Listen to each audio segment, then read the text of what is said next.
지중해의 찬란한 햇살 아래 자리한 바르셀로나. 스페인 카탈루냐 지방의 수도이자 지중해 연안의 대표적인 도시인 이곳은 수천 년에 걸친 역사, 문화, 예술이 교차하는 장소로 그 뿌리는 고대 로마 시대 이전으로 거슬러 올라갑니다. 기원전 3세기경 이 지역에는 이베리아족이 거주하였고 그들은 바르키노라는 이름으로 불렸던 초기 도시의 토대를 마련했습니다.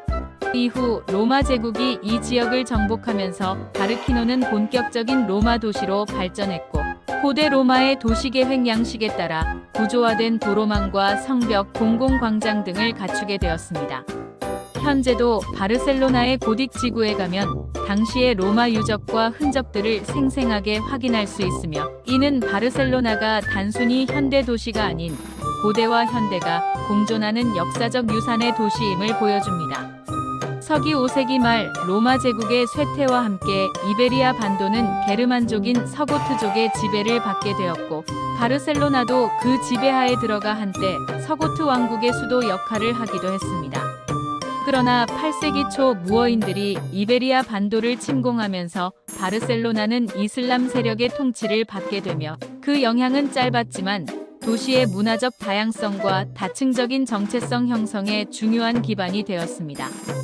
801년 프랑크 왕국의 샤를마뉴 대제의 아들이 바르셀로나를 재정복함으로써 다시 기독교 세계로 복귀하였고 이후 바르셀로나 백국이 형성되며 점차 독자적인 정체성과 권력을 쌓아가기 시작합니다.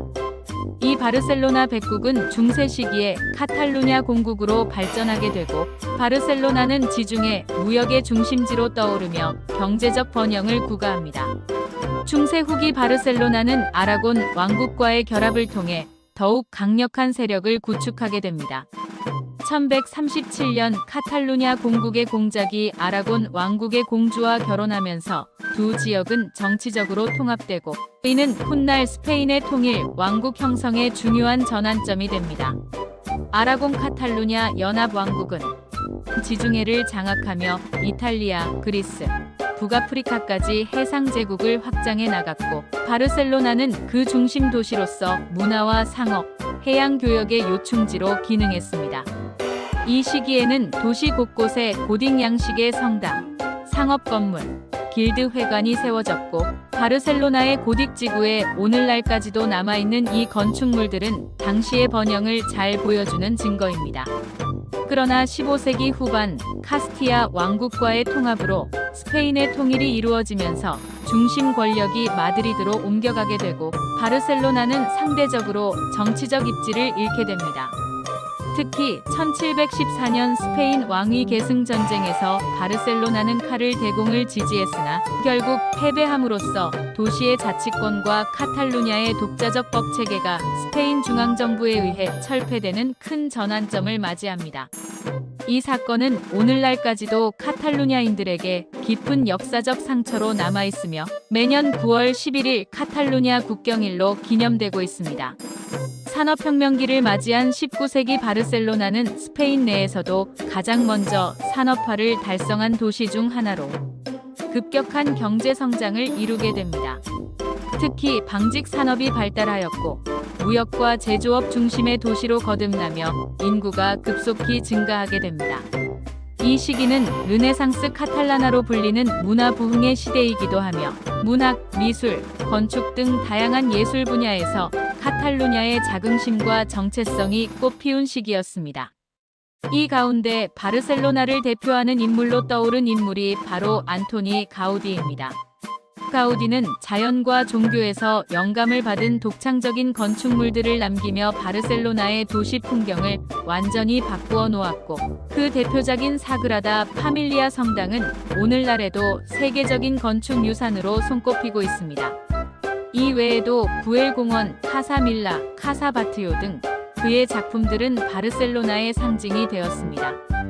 20세기에 접어들면서 바르셀로나는 스페인의 정치 격동 속에서 중요한 역할을 맡게 됩니다. 1930년대 스페인 내전 기간 동안 바르셀로나는 공화파의 중심지로 활동하며 반파시즘 운동의 거점이 되었고 이 때문에 프랑코 독재 정권 하에서 강한 탄압을 받게 됩니다. 이 시기 카탈루냐어 사용이 금지되고 카탈루냐 문화 전반이 억압당하는 암흑기를 거치게 되며 도시의 자율성과 민족 정체성은 심각한 위기에 놓였습니다. 그러나 프랑코 사후 스페인이 민주화되면서 바르셀로나는 다시 자율권을 회복하게 되었고 1979년 지방자치가 부활되며 카탈루냐 자치정부가 재설립되어 도시의 문화적 자긍심을 되찾기 시작합니다.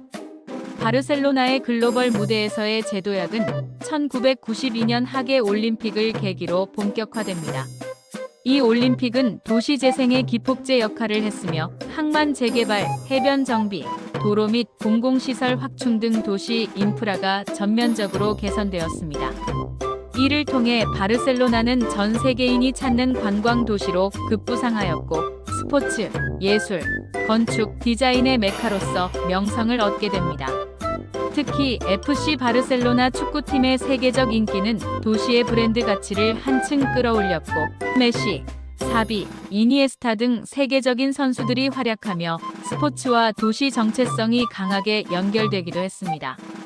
21세기의 바르셀로나는 과거와 현재, 전통과 혁신이 조화를 이루는 도시로 자리 잡고 있습니다.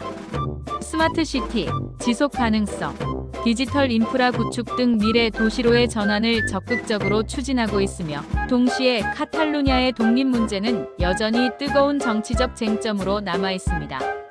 2017년에는 독립을 위한 국민투표가 실시되었으나 스페인 중앙정부의 강경한 대응으로 충돌이 발생했고 이는 국내외적으로 큰 논란을 일으켰습니다.